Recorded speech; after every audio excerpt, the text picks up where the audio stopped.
아버지, 어머니, 부모님의 사랑, 부모님의 은혜에 대해서 우리가 생각을 해볼 수 있지만 오늘 특별히 아버지의 눈물이라는 제목을 가지고 말씀을 나눕니다. 우리 어머님들이 서운해하지 않으셨으면 좋겠는데요. 올해는 아버지의 눈물로 하고 내년에는 어머니의 사랑, 은혜 이렇게 번갈아가면서 말씀을 전해야 될 것 같아요. 제가 한번 질문을 드리죠. 여러분은 지금까지 살아오시면서 혹시 아버지의 눈물을 보신 적이 있으십니까? 이 자리에 많은 아버지들이 계시는데 우리 아버지들에게 한번 여쭤볼게요.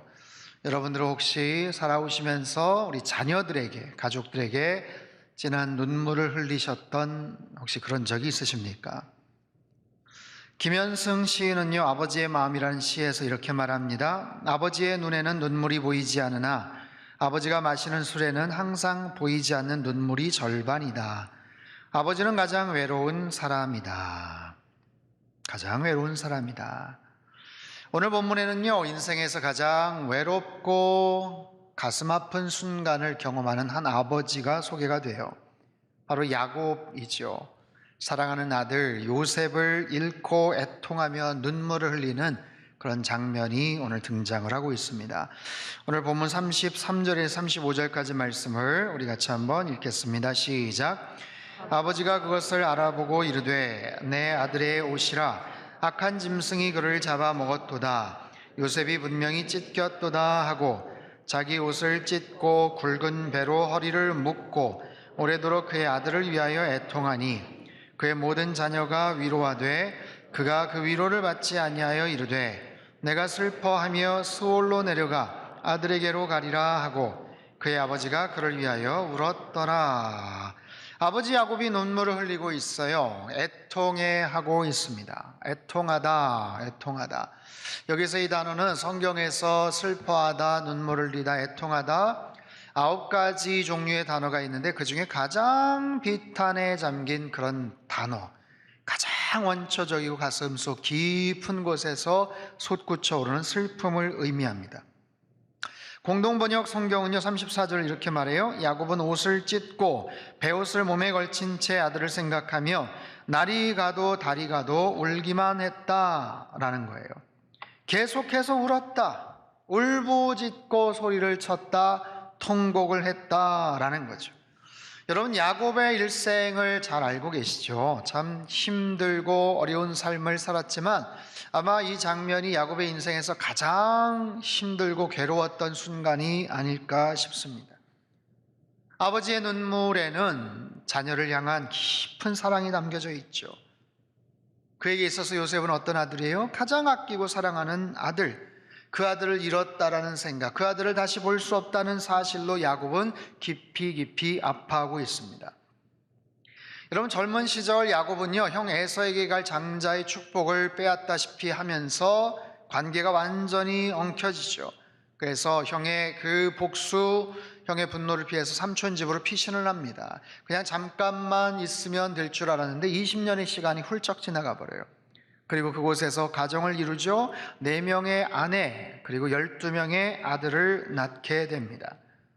그 많은 아들 중에 특별히 야곱은 요셉을 사랑하죠. 왜냐하면 자신이 가장 사랑했던 아내가 라헬이에요. 근데 그 아내 라헬이 오랫동안 아이를 갖고 싶어서 정말 많은 고통과 어려움을 겪었는데 그렇게 해서 얻은 아들 그 요셉을 특별한 마음을 가지고 편애를 했어요. 그래서 야곱은 요셉에게 채색 옷을 지어 입힙니다. 이것은 아주 특별한 옷이에요. 그 당시에 다른 형제들이 아마 그냥 일터에서 편하게 일할 수 있는 그냥 망토 모양의 그냥 평범한 작업복을 입고 다녔다면 이거는 소매가 있고요, 줄무늬가 있고 화려한 그리고 아주 좋은 그런 소재를 가진 그런 옷들, 그런 고귀한 옷을 어디서 구했는지는 모르겠지만 아무튼 다른 형제들이 입었던 옷과는 비교가 되지 않는, 멀리서도 한눈에 알아볼 수 있는 화려하고 아주 고급된 소재의 옷입니다. 그런데 심부름을 보냈던 요셉이 돌아오지 않고 대신 찢겨진 피 묻은 그 요셉의 옷을 보면서 야곱이 애통해하죠. 눈물을 흘리죠. 본문에서 야곱의 눈물은 가장 농도가 진한, 정말 진액과 같은, 아니 피처럼 정말 굵은 그런 눈물이었을 거예요. 사랑하는 아들을 잃었다는 비통의 눈물이죠. 여러분, 사람이 살다 보면 눈물을 흘릴 때가 많습니다. 이유는 여러 가지죠. 기쁨의 눈물도 있어요. 감격의 눈물도 있어요. 속상함의 눈물, 아쉬움의 눈물, 이별의 눈물, 오늘 본문과는 상관이 없는 다른 여러 종류의 그런 눈물도 있죠. 하지만 눈물은 대개 슬픔을 상징하지 않습니까? 슬픔에는 여러 가지 이유가 있고요. 어쩔 수 없는 가족과의 이별 때문이기도 하지만 때로는 누군가의 실수나 죄로 인해서 고통을 당하는 상실을 겪는 그런 고통의 눈물도 참 많아요. 31절과 32절을 같이 한번 보죠. 시작. 그들이 요셉의 옷을 가져다가 순념소를 죽여 그 옷을 피에 적시고 그의 채색 옷을 보내어 그의 아버지에게로 가지고 가서 이르기를 우리가 이것을 발견하였으니 아버지 아들의 옷인가 보소서 하매 형제들은 거짓말을 하지요. 요셉의 옷은 맞지만 요셉의 피가 아니죠. 염소의 피를 적십니다. 발견했다고 하지만 자기네들이 꾸민 거예요. 만든 거예요. 채색 옷을 벗기고 동생 요셉을 애굽에 팔아먹습니다.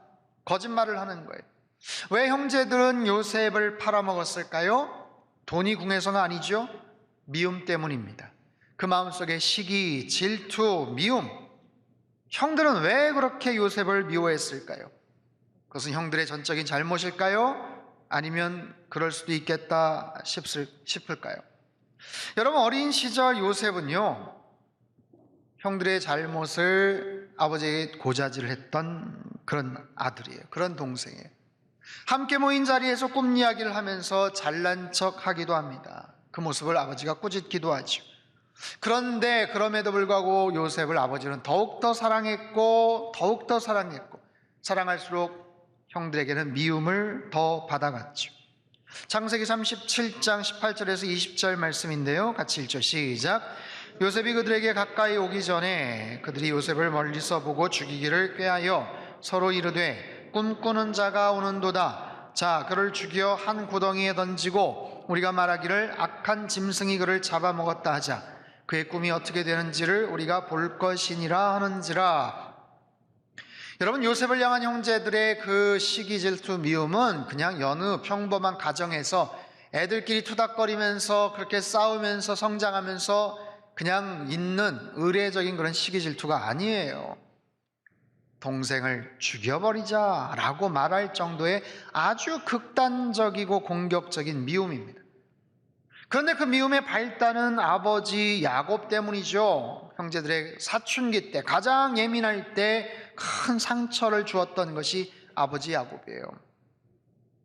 그런데 야곱은 잘 몰랐던 것 같아요.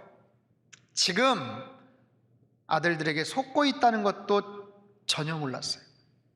자신이 자녀들에게 그렇게까지 상처를 주었나? 그것도 몰랐어요. 요셉이 형제들에게 미움을 받고 있었겠다라는 것도 잘 몰랐던 것 같아요. 그러니까 혼자 심부름을 보내죠. 형들이 양치러 가는데 올 때가 됐는데 안 오니까 네가 한번 좀 가봐. 이런 종들을 보낼 수도 있죠. 야, 혼자 가면 위험하고 외로우니 몇 명 같이 가라 할 수도 있어요. 그것도 아니면 그냥 내버려두면 오겠지. 야, 갈 것 없다. 내둬라. 나도 그냥. 그럴 수 있는데 왜 야곱은 요셉을 혼자 보냈을까요? 여러분, 요셉이 형들을 찾아갔던 곳은 세겜이라는 곳이고요, 야곱과 그 가정이 있던 곳은 헤브론이라는 곳이에요. 북쪽으로 100km 떨어진 지점입니다. 동네 앞에 갔다 온 거 아니에요. 먼 곳을 갑니다. 근데 그곳에 가서 형제들을 만나지를 못하죠. 물어보니까 일단의 무리들이 어디로 갔다. 그래서 그곳 도단이라는 곳까지 또 30km를 더 갑니다. 뭘 알 수 있는가? 요셉은 참 책임감이 강한 그런 친구였구나. 우직해요. 그리고 아버지 말씀 그대로 순종합니다. 근데 한편으로 보면 융통성이라고는 찾아볼 수도 없지. 그냥 우리 같으면 대충 찾다가 그냥 올 텐데, 귀찮아서라도 그냥 올 텐데 기어코 찾아서 형들을 만납니다. 여러분, 이 사건을 가만히 보면 이 모든 것이 다 결합되어 있어요. 아버지 야곱이나 아들 요셉은 정말 눈치라고는 없는 그런 사람 같아요. 왜 그렇게 몰랐을까? 왜 그렇게 둔감했을까? 요셉은 형들이 자기를 미워했던 것을 몰랐을까요? 안 그래도 아버지의 편애로 인해서 못마땅한데 자랑하듯 꿈 이야기를 했던 자신이 더 미움을 받을 것이라는 것 몰랐을까요? 아버지 야곱은 정말 몰랐을까요? 다른 형제들에게 미움을 받을 거라고 상상하지 못했을까요? 그 아들도 자신의 아들인데, 사랑이 필요한 자식들인데, 요셉만 그렇게 티나게 과한 사랑을 퍼붓고 채색 옷을 입히고 다른 자녀들은 마치 종처럼 노예처럼 대할 때 그것이 다른 자녀들에게 얼마나 큰 상처가 될지 정말 몰랐을까요? 몰랐던 것 같아요. 아니면 둔감하든지 알면서도 모른 척하든지, 아무튼 이런 여러 가지 복합적인 감정 속에서 형제들에게 미움이, 상처가 계속해서 쌓여져 갔고, 어느 한 순간 형제들의 그 죄성으로 인해서, 거짓으로 인해서 요셉은 죽은 걸로 처리가 됩니다. 그리고 피 묻은 채색 옷은 아버지에게 엄청난 고통을 안겨주죠. 아버지가 너무 깜짝 놀라서 너무 고통스러워하니까 아들들이 위로를 하지만 위로를 받지 않습니다. 거절합니다. 그리고 말합니다. 내가 수올로 데려가 아들에게로 가리라. 수올이라는 것은 당시 사람들이 생각하는, 막연하게 생각하는, 우리식으로 생각하면 저승 이 정도예요. 죽음의 공간, 어둠과 심판, 저주가 있는 그런 지옥과 같은 고통의 장소. 그 아들이 거기에 있다면 내가 내려가서 그 아들을 만날 것이다. 이런 비탄함의 표현을 하죠. 여러분, 성경에는요, 이와 비슷한 또 다른 아버지의 눈물이 나와요. 다윗이죠. 사울의 추격을 피해 쫓겨다니며 광야 생활을 했던 다윗이 왕으로 등극을 합니다. 이스라엘의 두 번째 왕이죠. 하지만 얼마 가지 않아서 사랑했던 아들 압살롬에 의해서 왕궁에서 쫓겨납니다. 압살롬, 그 못된 아들은 아버지에게 칼을 겨누어 구테타를 일으키고 왕권을 빼앗죠. 그리고 아버지의 후궁을 백주대낮에 겁탈을 하고 욕보이고 아버지에게 말할 수 없는 치욕과 상처를 입히죠. 그 아들은 어떻게 됩니까? 결국 나무 위에 머리카락이 걸려 목숨을 잃죠. 그 아들 어떻게든지 한번 얼굴 보고 싶어서 생명을 건져달라고 했지만 요압 장군에 의해서 압살롬은 죽게 됩니다. 압살롬이 죽었다는 이야기를 듣고 다윗은 통곡을 하죠. 사무엘하 18장 33절의 말씀입니다. 같이 읽죠. 시작. 왕의 마음이 심히 아파 문 위층으로 올라가서 우니라. 그가 올라갈 때에 말하기를 내 아들 압살롬아, 내 아들, 내 아들 압살롬아, 차라리 내가 너를 대신하여 죽었다면 압살롬 내 아들아, 내 아들아 하였더라. 아버지가 웁니다. 통곡을 하면서 울어요. 그 눈물에는 고통과 상처와 아들에 대한 사랑과 후회와 아쉬움, 복합적인 게 담겨져 있어요. 사실 그 가정에 있는 비극을 막을 수 있었거든요. 다윗이 아들의 죽음을 막을 수 있었거든요. 애초에 압살롬이 여동생 다말의 문제로 속상해할 때 아버지로서 위로해 주지를 못했어요. 압살롬이 잘못했을 때 확실하게 혼을 내지도 않았어요. 압살롬이 용서를 구할 때 넓은 마음으로 아들을 용서하고 안아주지도 못했어요. 그 아들이 마음을 잡지 못할 때 아들과의 관계를 온전히 회복하지도 못했어요. 아버지 다윗은 여러 번의 기회가 있었음에도 불구하고 계속해서 타이밍을 놓쳤고 기회를 박차버립니다.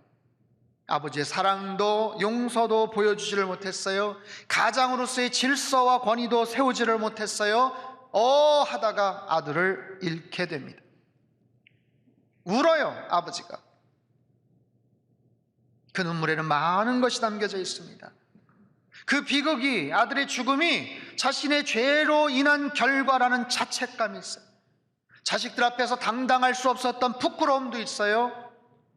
제때의 아버지 역할을 감당하지 못했다는 미안함도 있고요. 상황이 악화되어 감에도 어찌할 바 알지 못했던 무력한 그런 모습들, 물론 아들에 대한 괘씸한 그런 분노의 감정도 있었지만, 그런 아들을 괴물처럼 방치하고 만들어지도록 내버려뒀다는 자괴감, 스스로에 대한 원망, 아들을 향한 안쓰러움, 뒤늦은 사랑의 마음, 수많은 감정들이 그 눈물에는 담겨져 있습니다. 사랑하는 성도 여러분, 이 땅의 많은 아버지들이 여러 가지 이유로 눈물을 흘립니다. 야곱처럼 과한 사랑으로 인해서 눈물을 흘려요. 그렇죠? 잘못된 사랑, 지나친 사랑. 다윗처럼 인색한 사랑의 표현, 소극적이고 사랑도 용서도 제대로 표현하지 못했던, 무기력 속에서 타이밍을 놓쳐버렸던 비통의 눈물. 그런가 하면 아버지의 잘못이나 문제가 아니 그저 갑작스럽게 찾아온 황당한 사건으로 눈물을 흘리는 그런 경우도 있죠. 이 땅에 나름대로 열심히 자녀들을 위해서, 가족을 위해서 희생하는 좋은 부모님들, 좋은 아버지들이 참 많습니다. 하지만 각자의 사연들이 다 있어요. 사랑하는 마음이 있지만 잘 표현하지를 못하는 거예요. 괜히 어린 시절 가만히 생각해 보면 권위적이고 발끈 화를 내시는 무서운 모습의 아버지의 모습, 정작 그 아버지의 마음은 사실 그게 아닌데 어떻게 사랑해야 될지를 잘 표현하지 못하는 그런 아버지의 모습들이 많죠. 어떻게 사랑할지를 잘 몰라요. 그래서 지나치게 아니면 인색하게. 정작 그 어르신들도, 그 아버지들도 아버지에게서 사랑을 제대로 경험해보지 못했기 때문이 아닐까. 생각해보면 야곱도 마찬가지거든요. 아버지 이삭이 있었지만 편애를 당했어요. 형만 좋아했던 아버지. 다윗도 마찬가지죠. 8명의 아들 막내로 자랐지만 아버지에게 따뜻한 사랑과 인정을 받지 못하며 자랐던, 문제가 생기니까 아버지로서 어떻게 해야 될지를 알지 못했던 그런 다윗의 모습. 오늘날 이 시대에도 그런 많은 사랑의 방법에 미숙한 우리네 아버지들이 있어요.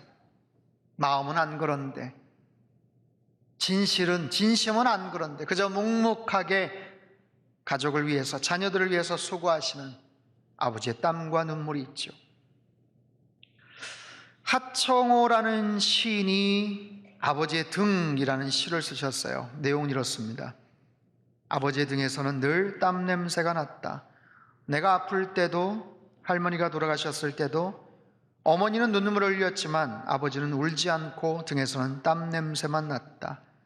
나는 이제 알았다. 힘들고 슬픈 일이 있어도 아버지는 속으로 운다는 것을, 그 속 울음이 아버지 등에 땀인 것을, 땀 냄새가 속 울음인 것을. 이렇게 연약하고 무력한 이 땅의 아버지들, 때론 눈물조차도 제대로 흘릴 줄 모르는, 땀으로 속울음을 표현할 수밖에 없는 연약한 아버지들이 있어요. 우리 주변의 아버지들의 모습이고 어쩌면 우리들의 모습일 수도 있죠. 하지만 그 누구보다도 가장 구체적이고 적극적인 사랑을 실천하셨던 또 다른 아버지 한 분을 소개하려고 합니다. 그분은 누구시냐면 우리를 사랑하시는 하늘 아버지 하나님이시죠. 이 땅의 악한 죄로 인해 죽어가는 수많은 사람들을 살리시고자 하늘 아버지는 위대한 결단을 하시죠. 외아들 독생자를 이 땅에 보내셔서 죽음의 문제, 죄의 문제를 해결하시려고 했어요. 그 아들 예수 그리스도 이 땅에 오셔서 천국 복음을 전하시고 귀신을 쫓아내시고 병든 자를 고쳐주십니다. 죽을 수밖에 없는 인간들에게 부활의 소망을 허락해 주시죠. 영원한 천국 백성이 되게 하시죠. 심판받아 마땅할 죄의 자녀들을 하나님의 자녀가 되도록, 당신과 같은 하나님의 아들, 하나님의 자녀가 되도록 십자가에 달려 죽으시죠. 예수님께서 십자가에 달려 죽으실 때 하늘 아버지는 마음이 어떠셨을까요? 나의 아버지, 나의 하나님, 어찌하여 나를 버리십니까? 침묵하기만 하셨던 그 하늘 아버지는 무능력해서가 아니라, 몰라서가 아니라 아들의 죽음을 똑똑하게 바라보시며 함께 눈물을 흘리시지 않았을까요? 골고다 언덕에서 인간이 겪을 수 있는 가장 극악한 형벌에 달려 십자가에 달려 숨이 넘어가시는 그 예수 그리스도, 그 아들 예수 그리스도, 그 순간 하늘 아버지도 아파하셨고요, 하늘 아버지도 눈물을 흘리셨을 거예요. 하늘 아버지의 그 눈물, 그 사랑, 그 아버지의 사랑과 그 눈물은 우리 모두에게 새로운 소망을 가져다 주죠. 새로운 삶의 기회를 가져다 주죠. 우리 인생이 언제나 그냥 눈물 짓고 한숨 짓고 어찌할 바 알지 못하는 고통 속에 그냥 그렇게 인정하고 수긍하고 살아가야 되는 인생이 아니라 그 아들의 죽음으로, 아버지의 눈물로 인해서 우리에게는 다시 소망이 생기고 다시 회복할 수 있는 생명의 기회가 열렸음을 우리에게 말씀하고 계셔요. 다시 야곱의 이야기로 돌아갑니다. 여러분, 아버지 야곱의 눈물은 그렇게 허망하게 끝나지 않습니다. 시간이 좀 흐르죠. 야곱은 시간이 흘러 죽은 줄 알았던 아들 요셉을 드디어 만납니다. 그것도 대제국 애굽의 총리가 되어서 온 가족들을 구원해내는 감격의 주인공으로 잃어버렸던 아들 요셉을 다시 만나죠. 하나님은 야곱의 마음을 위로해 주셨어요. 슬픔과 고통의 눈물에서 기쁨과 감격의 눈물로 바꿔주시죠. 창세기 46장 28절 30절 말씀, 우리 표준세 번역으로 같이 읽겠습니다. 시작. 이스라엘이 유다를 자기보다 앞세워서 요셉에게로 보내어 야곱 일행이 고센으로 간다는 것을 알리게 하였다. 일행이 고센 땅에 이르렀을 때에 요셉이 자기 아버지 이스라엘을 맞으려고 병거를 갖추어서 고센으로 갔다. 요셉이 아버지 이스라엘을 보고서 목을 껴안고 한참 울다가는 다시 꼭 껴안았다. 이스라엘이 요셉에게 말하였다. 나는 이제 죽어도 여한이 없다. 내가 너의 얼굴을 보다니 내가 여태까지 살아있구나. 아들의 살아있었음을 보면서 깜짝 놀라는 야곱의 모습, 내가 이제 죽어도 여한이 없다. 야곱이 눈물을 흘렸다라는 장면, 그런 표현은 없지만 요셉이 펑펑 운 것처럼 보이지만, 여러분, 야곱이 왜 눈물을 안 흘렸겠어요? 그 고통의 눈물을 하나님은 기쁨과 감격의 눈물로 바꾸어 주셨어요. 하나님은요, 우리 인생의 최악의 순간을 언제나 최상의 모습으로 바꾸어 주시는 분인 줄로 믿습니다. 우리 인생의 최고의 고통스러운 그 가슴 아픈 눈물과 그 모든 아픔을 그 하나님은 놀라운 기쁨과 소망으로 바꾸어 주시는 거예요. 사랑하는 성도 여러분, 여러분 각 가정마다 지금까지 얼마나 많은 눈물이 있으셨어요. 자녀들에게, 가족들에게 때로는 알리지 않고 보이지 않았던 그런 비탄한 많은 눈물들, 아버지의 눈물뿐이겠습니까? 우리 어머니들은 얼마나 많은 눈물들을 흘리면서 여기까지 오셨겠어요? 그 수많은 눈물과 헌신과 그 사랑과 희생으로 가정을 지켰고 여기까지 인도했고 우리 아이들, 우리 자녀들을 지금까지 성장케 하셨잖아요. 모든 자녀분들은 부모님들의 그 수고의 눈물에 감사하셔야 돼요. 하나님은 자녀를 향한 그 부모님들의 눈물, 가족을 향한 그 아버지 어머니의 눈물을 귀하게 여기셔요. 귀하게 여기셔요. 후회가 있고 아쉬움이 있고 서운함과 고통의 눈물이었지만 예수 그리스도로 인해서 그 눈물의 색깔과 의미와 내용이 다시 바뀌어지게 되기를 주님의 이름으로 소망합니다. 하늘아버지의 눈물, 예수 그리스도의 그 십자가의 사랑으로 인해서 우리 가정 안에 있는 모든 부모님들의 눈물의 색깔이 바뀌게 되기를 주님의 이름으로 축복합니다. 절망과 고통의 눈물이 기쁨과 감격의 눈물이 되고 실패와 좌절과 아픔과 죽음의 눈물이 회복과 생명의 그런 눈물로 바뀌게 되기를 바랍니다. 이 땅의 모든 아버지들, 이 땅의 모든 부모님들, 그분들이 흘리신 그 눈물의 수고에 감사하며 그리스도의 사랑을 전하시는 어버이 주일이 되시기를 주님의 이름으로 축복합니다. 더 좋은 아버지가 되기를 소망하시고요, 더 좋은 자녀가 되기를 여러분 노력하시고 소망하십시오. 하늘 아버지의 눈물, 예수 그리스도의 사랑으로 인해서 행복한 가정을 만들어 가시는 상당에 속한 우리 모든 귀한 믿음의 권속들 다 되시기를 주님의 이름으로 축원합니다.